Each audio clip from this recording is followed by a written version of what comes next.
Sukkot is that it comes right after Yom Kippur, right? And that we have all this lead up time. We have Elul where we talk about Rosh Hashanah. We talk about, we have 10 days of tshuva to get ready for Yom Kippur.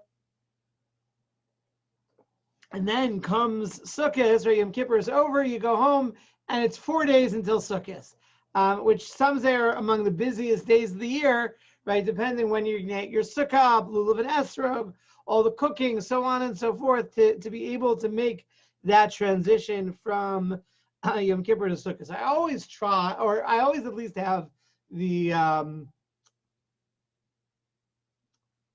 have at least the intention that, I'm going to try to be able to really make it work this year, to be able to talk about Sukkot a little bit in advance.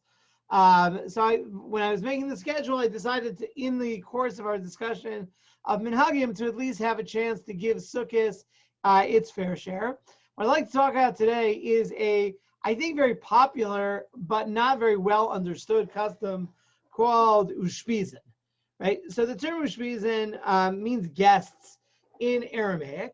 And the core of the idea of the Ushpizin is that we are somehow joined, whatever exactly this means, by our ancestors in the sukkah over the course of Sukkot. So many have the custom to recite a formal kind of invitation to these greats, right? Avram, Yitzchak, Yaakov, Moshe, Aaron, Yosef, and David, and to invoke that they should come in, they should be welcome in the sukkah. Now, my impression of what goes on with many people, right, is certainly, sometimes the first night, it's in the machzor, people say this invitation to the Ushpizin, but it tends for most people who say it to break down a lot once you hit Chol HaMoed.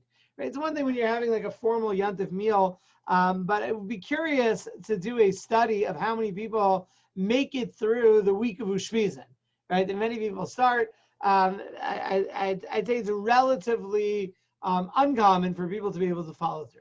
Secondly, as an experience that I'm sure people have had, depending which bencher or which machzor you take out to the siddur, the order of the Ushpizin are found differently from each other, right? So you have one order, right, that goes Avram, Yitzchak, Yaakov, Yosef, Moshe, Aaron, and David, which is more or less in historical order. And as you go from Avram, Yitzchak, and Yaakov, you proceed to Yosef, right? That's the next logical line. Then you come to Moshe and Aaron.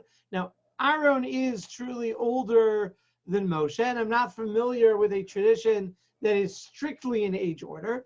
But Moshe and Aaron is a pair, right? Normally we say Moshe, right? And there's Moshe takes the the primary place, right, vis-a-vis Aaron, and then you come to David HaMelech, right, who again is an interesting member of the team because everybody else is a Chumash figure, right? And David HaMelech is a Tanakh figure, right? So it's a little bit like, who in this group doesn't belong. Then, though, depending if somebody else is working off a different machzor, right, you have a different order. Right? You have Avram, Yitzchak, and Yaakov, and then you go straight to Moshe and Aaron, and then from Moshe and Aaron, you go to Yosef and David. And that seems like the stranger of the two, right? The idea that you would do Moshe and Aaron and then come back to Yosef, right, is a very strange kind of idea. So we're going to have to deal with the order as it was. Now, certainly I think, again, as I said at the outset, there's something very colorful about this idea. Again, unless you're scared of ghosts, the idea that you have these great figures that somehow connect to us, they appear in the sukkah. And there actually has been a fascinating set of customs, particularly in different Hasidic and Sephardic communities, to do various things to mark the Ushpizin, to light some had the custom to light 7 candles in the sukkah specifically in honor of the Ushpizin. There are those that have the practice to have a Dvar Torah in honor of the Ushpizin at the table. Now, there's the first night you talk about Avram, the second night you talk about Yitzchak, the third night you talk about Yaakov, the fourth night you talk about who's ever in the bench or in front of you, right? That's one way. There is a custom, the Chidah mentions this idea of putting a chair in the sukkah specifically for the Ushpizin, right? Now, this is, again, in the world of Minhag, something that I think perhaps we're familiar with from, let's say, the Kisei Shel Eliyahu at a bris seems to be a similar kind of concept, but there is such a practice as well. So it certainly is taking on kind of a life of its own, but our goal today is to try to really understand what this is, where this comes from, and what it tells us about the holiday of Sukkot. So like many things in the world of customs, that this is actually something which comes from the world of Kabbalah.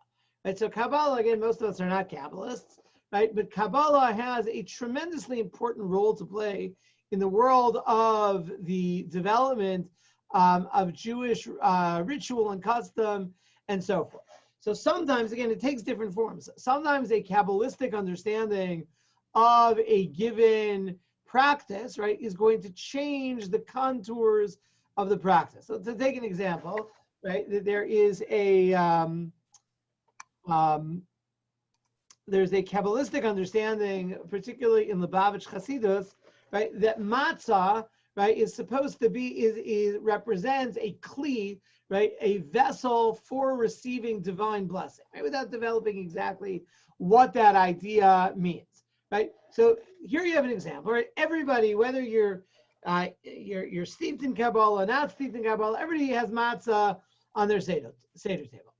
The Kabbalists see the matzah as being this kli. So there actually is a practice among some Lubavitch Hasidim for the matzah that goes out of the Seder, that the matzah should be somewhat concave, right? That again, if you think of like the matzahs when you take them out of the box, right, some of them are going to have almost like a depression in the middle, right? You know what I'm talking about? That it's kind of like it's like mildly bowl-shaped. So they seek out those matzahs for the Seder table. That if their understanding of the matzah is the vessel, so we're going to take this a step forward and actually represent that at our Seder table. So that's an example of where there's a pre-existing practice in Jewish law. The Kabbalists have a specific understanding of it, and that understanding adds a layer not just intellectually, but translates itself into ritual as well. Right, everybody with me? Yeah? Okay. There are other things, right, where a ritual kind of comes out of a Kabbalistic understanding of what something is fundamentally about. So I'll give you an example, something that again, we don't think of as Kabbalistic.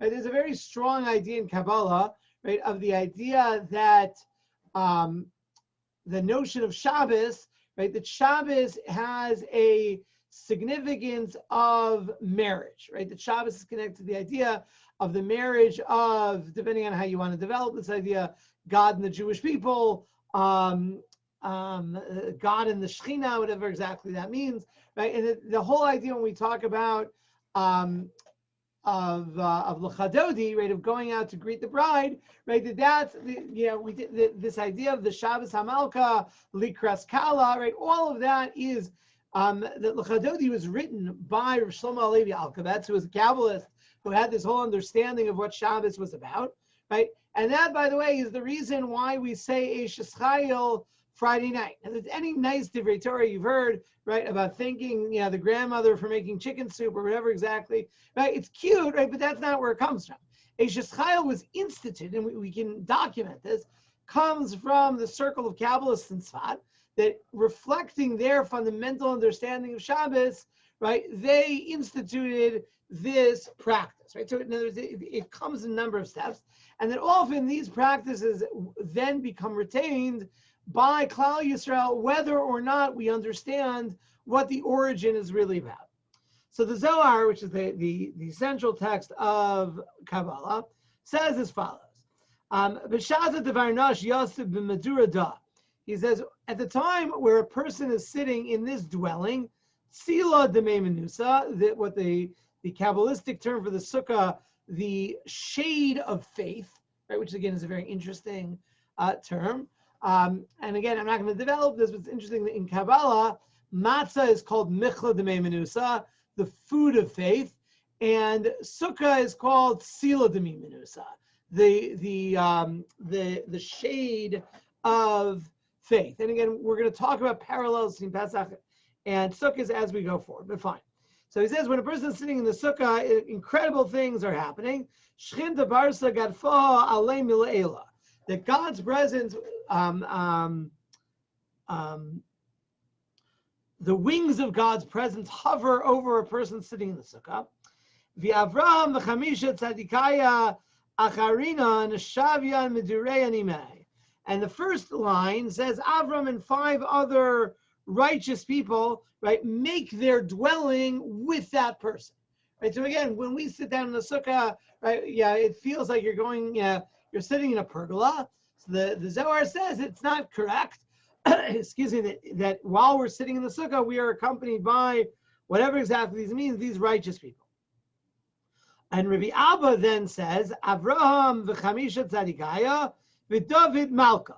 He says that it's Abraham and 5 other righteous people and David HaMelech, right? So this is again the earliest recension of this idea of Ushpizin, right? It doesn't identify who the middle 5 are, right? That gets filled in later, or perhaps it's implicit here, right? It's Abraham, 5 others, and it ends with David. So the piece continues. Excuse me. Ki the Rav Hamnuna Sava, when Rav Hamnuna Sava, one of the great sages of the Zohar, kind of ayul sukkah habichade. He was very, very joyous when he came into the sukkah. V'koyim al pischa l'sukkah milagav. He would stand outside the door of the sukkah. V'omar nizamein l'ushpizin. And he said, let us invite the Ushpizin. So this is already a step further, right? We have that one of the sages of the Zohar is described as having welcomed Ushpizin into the sukkah.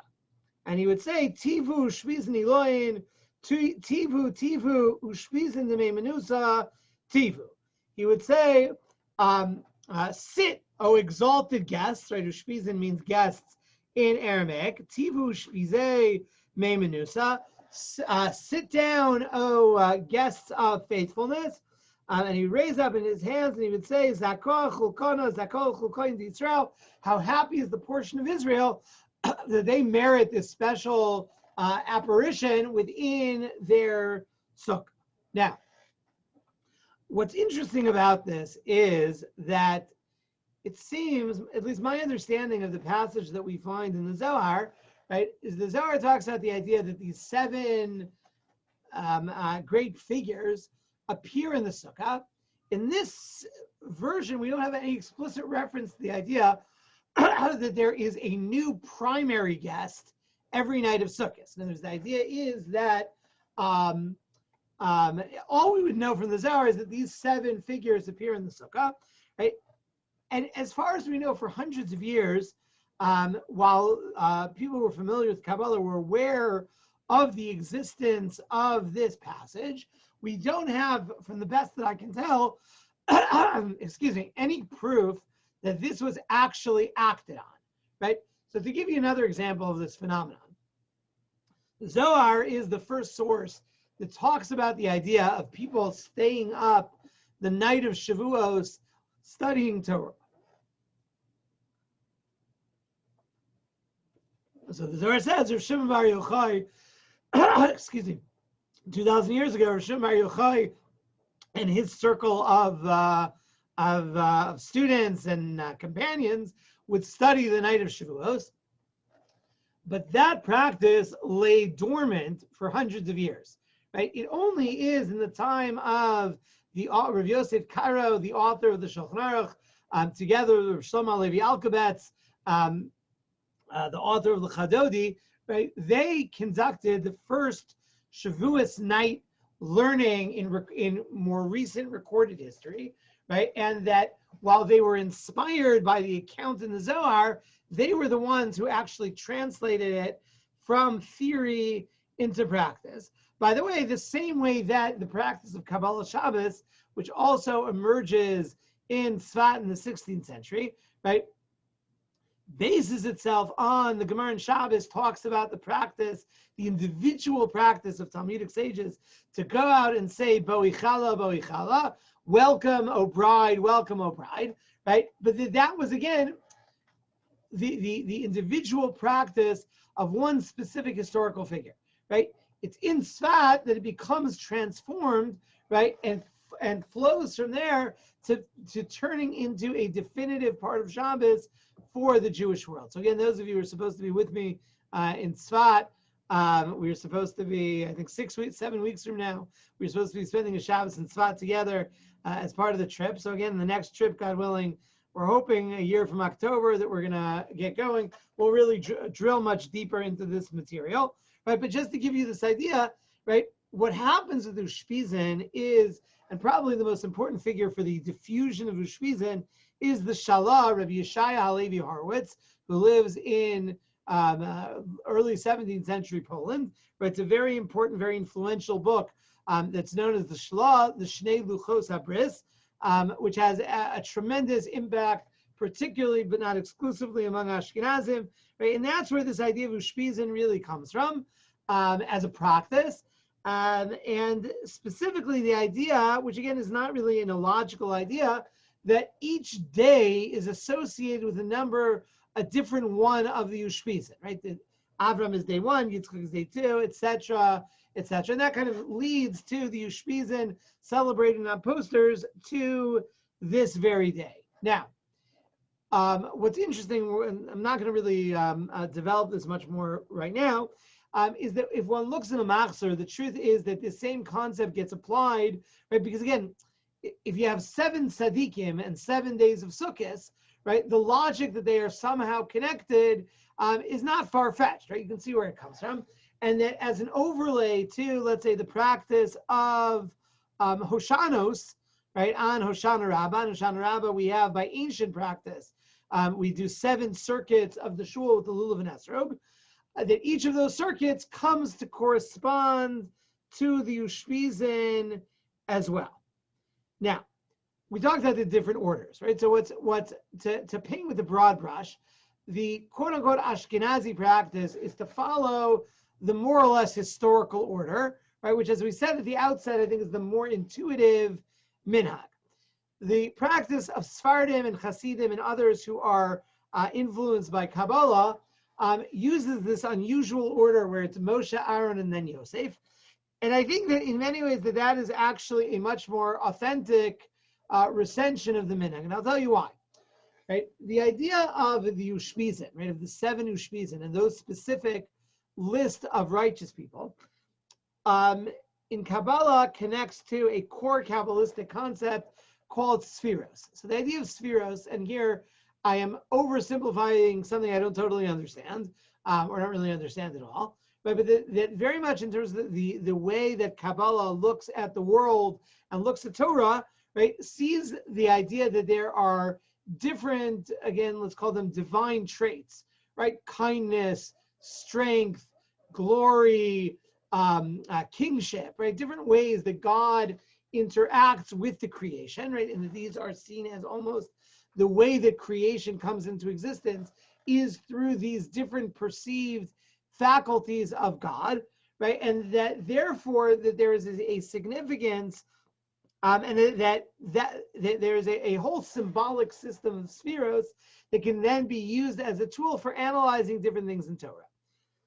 So the 7 Ushpizin in the order, right, of Moshe, Aaron, Yosef, David, right, line up in Kabbalah directly to those spheros. So again, without getting into all the details of it, right, so Avram is connected to chesed, right? Avram is connected to kindness, right? So we understand that, right? That Avram was famed, right? His kindness, his hachnasas orchim, his his reaching out to do good for the cities and so forth, right? Yitzchak is associated with gvura, right? With strength and heroism, right? The idea that Yitzchak showed this unbelievable restraint in allowing himself to be brought to the altar, right? And it goes through this whole list, right? Culminating in Malchus, right? The idea that God, we interact with God as a king, right? And that is parallel to David HaMelech, right? To the human king of the Jewish people. Or to put it in a slightly different way, right? That each of these tzaddikim drew this aspect of God closer into the world, right? That the idea that Avram's kindness is a reflection of God's kindness, right? David's Malchus is a reflection of God's kingship, that each of these somehow is a parallel, right? So the truth is that this symbolism, again, for a, what do they say to to a hammer, everything is a nail, right? So in Kabbalah, anything, certainly anything with 7, right, somehow is going to tie back into the spheres. And the truth is, even probably today, what's the most common structure of food on the Seder plate, right, which is based in the Arizal, is related to the structure of the spheres, right? And there's a whole chart that's used in Kabbalah to understand the interrelationship of the spheres. So if anybody who has a Seder plate that's set up that has essentially 2 triangles, one on top of the other, right? Like dun, dun, dun, dun, dun, dun. Right? That's a map of the spheres, right? And as you never knew that that's what you were doing when you put the things on the Seder plate. It's interesting, many years ago, sometimes you find out the most interesting practices that exist in the families. So at some point in the 90s, when I was in Smicha, I was giving an adult education class in a shul in West Orange, New Jersey. So I gave a class about different aspects of Kabbalah and custom and so forth. So somebody told me his grandfather, when he used to put, just like a guy in the shul there, when his grandfather would put the food on the Seder plate, he would put down, I don't remember which is which right now, right? But he would put down the egg and he would say chesed. And he would put down the bone and he would say gvura. And there's that he again, however he was familiar with it, that his grandfather was aware of this Kabbalistic symbolism that was going on, right? And actually articulated the spheros as putting together the Seder plate. So, but certainly Ushpizin is it's not just an overlay of Kabbalah on a pre-existent practice. The whole thing comes from the Zohar, and that's what it's really fundamentally all about. So the question is, what does this mean? Right? And for us, we're not Kabbalists, we're not learning Zohar or the works of the Arizal, anything like that. What can we take out of this idea of a guest or a visitor for every day?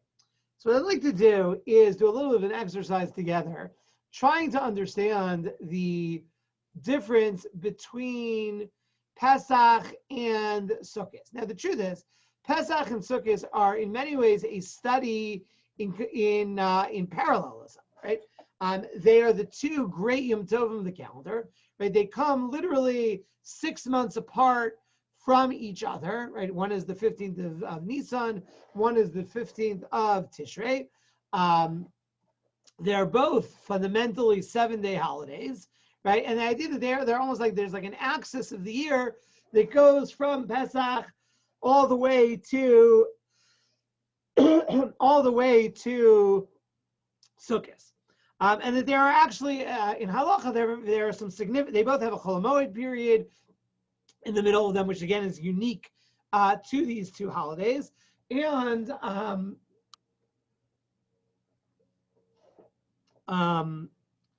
there's a whole very intricate topic in halacha.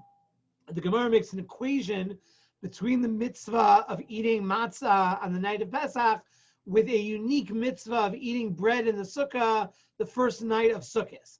And there's actually a whole really interesting, maybe for another time, question of to what degree can one learn halachos, learn specific halachic details that apply to eating matzah on Pesach. Can they be transferred or should they be transferred as well excuse me, to the world of Sukkot? At the same time, there are things that are very, very different between Pesach and Sukkot.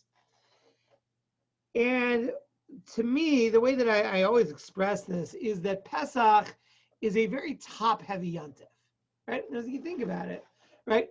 Pesach peaks very, very early on, right? As you have this tremendous buildup, right? The chametz, the kitchen, the buying of the products, until finally you come to the night of the Seder, right? And the night of the Seder, there's so much to do. It's so elaborate, it's so intricate, there's so much emotion tied up to the observance of the mitzvahs of the Seder. And then you hit Chol Hamoed, and there's essentially nothing to do anymore. And there's all of the great aspects.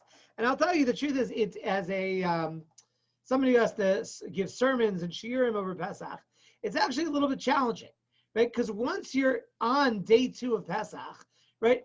It's all old news, right? You're going to talk about Martyr on the second day, right? You're going to talk about the Korban Pesach. You're going to talk it's done, right? That's for next year, right? The whole rest of the Yontif, and God forbid if there's a Shabbos Chol HaMoed as well, right? You have all these things to talk, the wells run dry, right? And that it really, Pesach ends, not with a bang, but with a whimper. And as the last days of Pesach have, I think, a very anticlimactic feel to them. Sukkot is actually completely different as far as that's concerned. And I'll give you a few examples of this. First of all, again, the mitzvah of sukkah, right, is very different than the mitzvah of matzah. We generally assume that there is no obligation to eat matzah on Pesach, right, once we leave the nights of the Seder, right? You might have to eat matzah because you have to eat lechem mishnah at a Shabbos or Yontif meal, but there's no specific mitzvah to eat matzah. Again, I don't know, I have this memory, and my mother remembers this or not, we once went out on the 7th day of Pesach to a family in Detroit. And the head of the household made hamotzi, and then he made the bracha of al achilas matzah on the matzah, right? Which is completely and utterly without any source in halacha, right? It's really a bracha levatala. You can't make such a bracha because the general consensus is there is no mitzvah to eat matzah. So this is in sharp contradistinction to sukkah, right? Throughout the week of Sukkot, right, we're making the bracha leishiv basukah over and over and over again.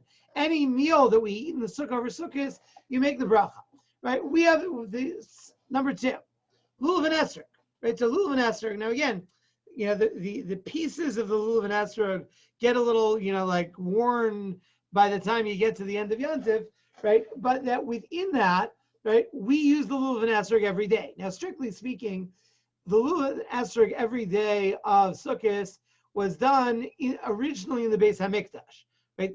From the Torah, the mitzvah was really outside the Beis HaMikdash only on the first day. Everywhere else, all 7 days. In the Beis HaMikdash, it was 7 days. After the destruction of the Beis HaMikdash, Rabbi Yochanan ben Zakkai extended that as a Zeichel HaMikdash to remember that ritual, right? But de facto, right, Sukkot continues, the lulav and esrog retains its identity throughout Sukkot. Internally within Sukkot, right, you have this other cycle coming to Hoshana Rabbah, right, where Hoshana Rabbah is traditionally, right, is a big deal, right? And as you come, it's not just that you're putting away, looking which pots can go upstairs already, what you need, by the end of Pesach, right? Hoshana Rabbah, and then the complex dynamic between Sukkot and Shmini Atzeres is also, kind of different.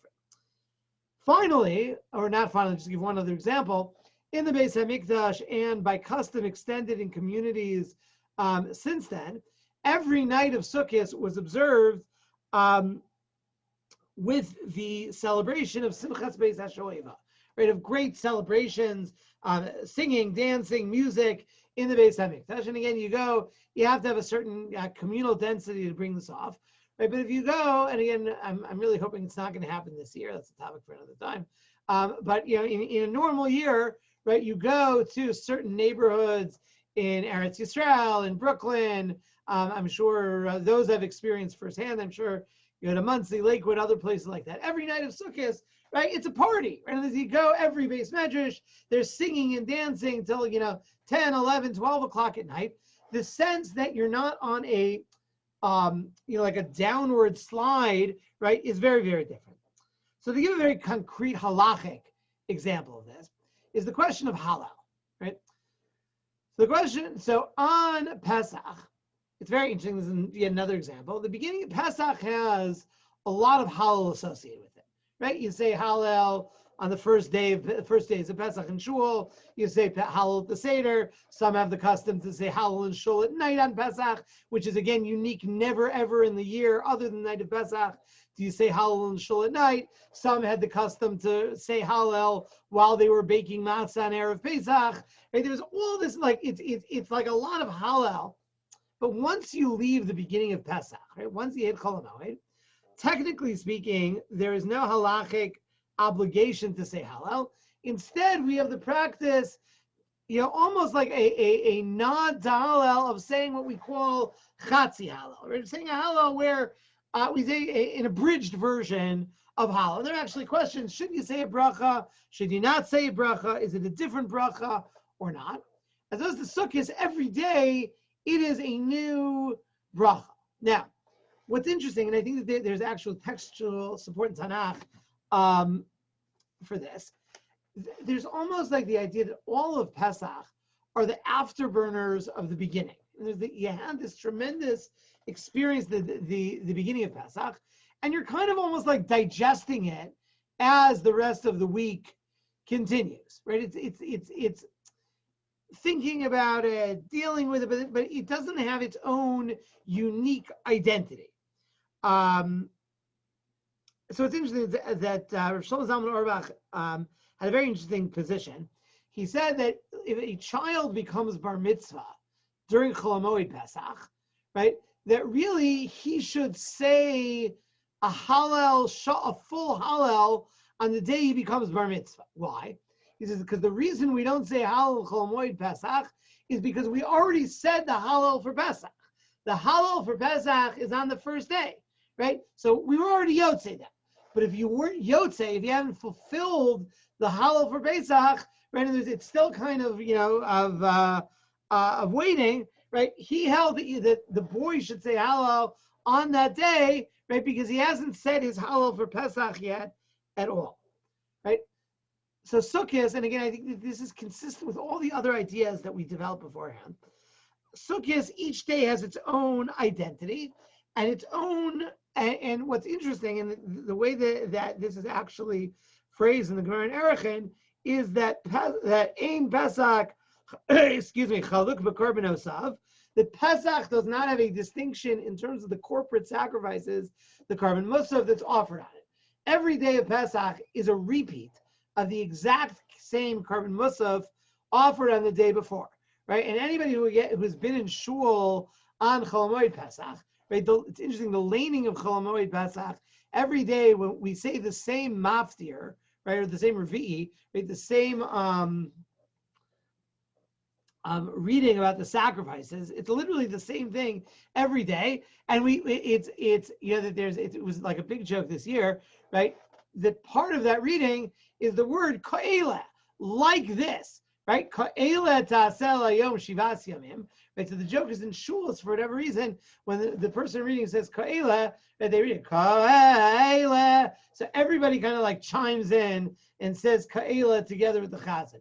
So this Pesach, when all of the shuls were closed, or at least were supposed to be closed, you had all these like memes and different things floating around the internet of, can you be Yotzei your Ka'ela when we read it on Parshas Pinchas? Like there's recordings and jokes and whatever. But Ka'ela is actually very significant, right? Ka'ela, like these, right? And there's what it means is every day of Pesach is a bit of a rerun of the day before, right? And there's nothing new happening. As opposed to each day of Sukkot is Chaluk b'Korban Osav. Every day of Sukkot has its own Korban, right? The Korban Musaf, the corporate sacrifice offered in the Beis HaMikdash, each day is slightly different. So the Levush says something which I think is very, very significant. He says, because Pesach does not have this distinction of sacrifice, it shows us Ein Kedushaso D'Shar Hayamim Kimo Kedusha Sukkos B'Shar Yamim. He says the sanctity, right, the unique sanctity of Chol HaMoed Pesach is not equivalent to Chol HaMoed Sukkos. Chol HaMoed Sukkos, each day it's like its own Yom Tov. Shekol Yom Yeshvo Kedusha Bifnei Atzmo. Every day has its own unique sanctity. Masha Ein Kein BePesach, right, which is not the case of Pesach. Right, Pesach, it all starts at the beginning, and everything else is like a footnote to the beginning, right? It's not something new. So the idea being, right, and again, I think the phrasing is very important, that each day has its own Kedusha, right? That every day of Sukkot is a new opportunity, right? And it's slightly different. Every day needs a new Simchas Beis HaShoeva. Every day there's a new Lulav and Esrog in the Beis HaMikdash, right? We're moving towards, there's a dynamism within Sukkot as we move towards Hoshana Rabbah, right? All of which is absent from Pesach. So I think that is, in a sense, the core of the idea of Ushpizin. What's the idea of Ushpizin? Right? Again, we said before, and again, for people like us, right, that every tzaddik in the Ushpizin had his own approach to serving God, right, and brought down a different connection to God into the world, right? They're not all the same. They're not identical. It's not one size fits all, and neither are we supposed to be, right? They're supposed to be, right, different paths, different points of connection, and that each day, right, that it's almost like, again, that, if you, once you get past the Seder, once you slice through Pesach, it's all the same, right? And there's each piece, if you open it up, it all looks exactly the same. But each day of Sukkot has its own unique flavor and flair to it. And that, I think, is the idea fundamentally of the Ushpizin, right? Today is Abraham's day. Today is Yitzchak's day. It's Moshe's day. It's Yosef's day, right? And the idea of being able to, again, if you want to kind of really connect to this idea, right, is to be able to like put that up. I think I did this in shul a bunch of years ago, right? To think about what does Sukkot mean filtered through the life of Abraham, right? We know a lot about Abraham. We know stories about Abraham and so forth. What's Avraham's Sukkah? And what was Sukkot about, right? So we think about Abraham, we think about his life, we think about, right? Think about his tent, right? That was open to guests, right? Is it when on the first day of Sukkot, when we're sitting in the Sukkah of Chesed, right? Are we thinking about and discussing and internalizing that idea of that kind of openness, right? You take the Sukkah, we come to Aharon, right? So Aaron's Sukkah, perhaps, right? We talk about the idea the Sukkah is connected to the Ananei HaKavod, to the clouds of glory, right? Of being able to see God manifest in the world, right? So the Ushpizin of Aaron is a day where we think about what Aaron's Sukkah, right? What Aaron's Mishkan, how do we connect the Mishkan to our Sukkah? It's a really fertile way of saying it's not just more of the same, right? Each day has its own idea, right? So I think that this is something very practical, and particularly we can incorporate into Chol Hamoed, right? And there's all those days, right? Chol Hamoed is not just supposed to be, right? Like it's like weekday with like a couple of weird, little twists on it. Now again, practically, a lot of people have to go to work, right? There's halakhic defense for that for sure. But the idea of being able to, that particularly on Sukkot, right? And again, those of you who are into some of the intricate issues of liturgy can already see how this deals with questions of what bracha we say for the Haftorah on Shabbos Chol Hamoed. There are all kinds of ramifications of this idea. The idea of using the custom of Ushpizin, right, as a way of creating differentiation and different experiences, right, throughout Sukkot, I think is something potentially which is very powerful and very meaningful. So again, just to sum up, we talked about the origins of the idea of Ushpizin in the Zohar. We talked about the long historical transition from this theoretical idea in the Zohar to the more ritualized version, whether in terms of the invitation, which is probably the most common practice, or all the other things, lighting candles and chairs and so on and so forth. And saw how the idea that understanding the Ushpizin, that each day has its own unique energy and theme to it, right, really dovetails with a kind of deep halachic understanding of the difference between Pesach and Sukkot. So I wanted to throw in one thing that perhaps is might account for this. The part of the idea that Sukkot being the feast of the harvest is that harvest means, right, it's really a conclusion of a subset of a series of waves of harvest, right? Harvest does not happen overnight. Different fruit, and again, particularly the Shivas Haminim, right, ripen at different times, right? Pesach marks the very, very beginning of the process of harvesting, the Aviv, the first barley that comes out, right? And then again, there is this almost like unified theme, right, that from an agricultural basis on Pesach, we're focused on the very, very beginning of the spring that's coming out, right? Sukkot is a much more multi-hued kind of experience, right? Sukkot we've been through over the course of the spring and summer, the wheat and the barley and the wine and the figs and the dates, and the truth is Sukkot time is actually overlaps when the last of them, which is the olives, the olive season actually goes past Sukkot. That's connected to Hanukkah as well. Maybe we'll talk about that Hanukkah time, right? But perhaps the idea, and I haven't seen this idea explicitly, right? The idea that maybe there's also an overlay with the Shivas Haminim as well, right? With the 7 species of Eretz Yisrael. And the idea that Sukkot is, the farmer is looking back, right, at all of the different brachos that HaKadosh Baruch Hu gave him. And this idea of seeing this, right, that each day has its own unique focus, I think perhaps is a testament to the complexity of Sukkot. Okay, so that's pretty much what I have to share on the topic. If anybody has any questions, again, I'm sorry if anybody was hoping to get in on Facebook. Sorry about that. I don't control the technology. Tomorrow night we have a mini shir on Hilchos Yom Tov, focusing on some interesting issues connected to candle lighting on Yom Tov. So again, everybody's invited. Hopefully Zoom and Facebook can make up, and we'll proceed from there tomorrow night.